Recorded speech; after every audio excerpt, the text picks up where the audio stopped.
Hi, my name is Gerhard Gschwandtner and welcome to Selling Power TV. Today we have the pleasure of meeting with Noam Bihar. He's the CEO of the Sales Readiness Group. Welcome, Noam. Gerhard, pleasure to be back with you again. So a lot of people talk about coaching and the how-to and a lot of books out there, but nobody talks about the why. Why is that?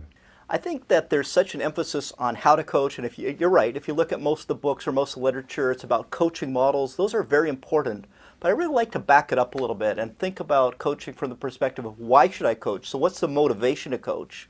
When should I coach? And then how to coach. So let's start today with the why behind sales coaching. That sounds good.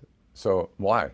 Well, I think when you think about all the different activities a manager has to do, they can manage performance, they can attend meetings, they can go to conferences.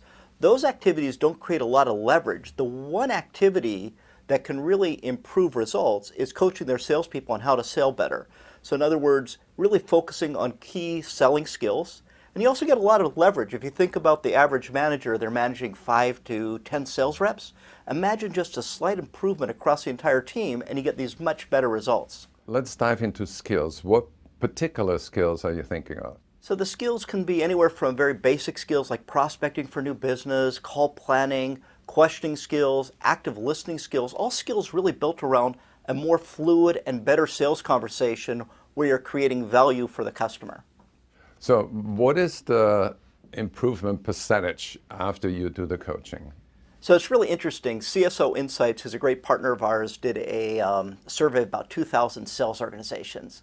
And what they found is that in sales organizations where the coaching exceeds expectations, 94% of the sales reps achieved quota. Where the coaching needs improvement, only 84% achieved quota. So imagine you're managing this large sales organization and you have the chance to move that from 84% to 94% of your people achieving quota is pretty phenomenal. And also there's a Harvard study that says something along the line of 19% improvement. Did you read that? Yes, I have. I've seen numbers also from ATD about a 20% improvement. So I think consistently we're seeing that there's a lot of data. If we Google sales coaching, we're going to see a lot of the benefits. But I think from just a very basic standpoint, managers are often resistant to sales coaching. They feel like they may not know how to coach. A lot of times we run polls, they feel like they don't have the time to coach, which is really interesting. They may feel like they don't have the skills to coach.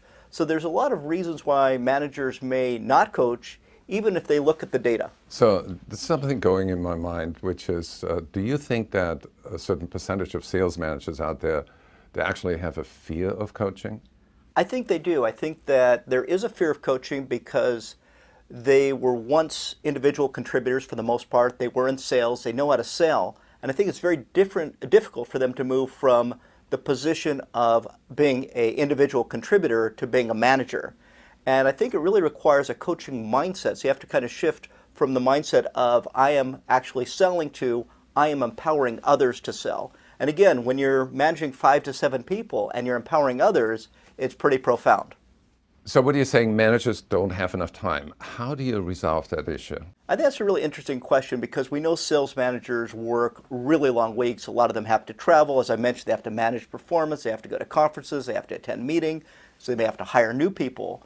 And so I think that it is a legitimate concern, where am I going to find the time? And initially, coaching takes a lot of time and patience. As I mentioned, it's a different mindset.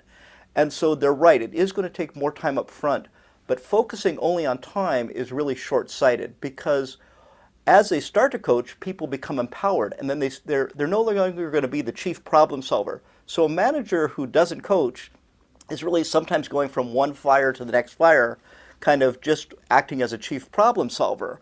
And what I want them to do is to really slow down, start to coach their people, which will take more time initially, but will actually have a huge time savings over time as their team becomes more empowered and develops better skills. I think it's a wonderful investment. So thank you so much for sharing all your information. Tomorrow we are going to continue with Norman and we talk about when to coach.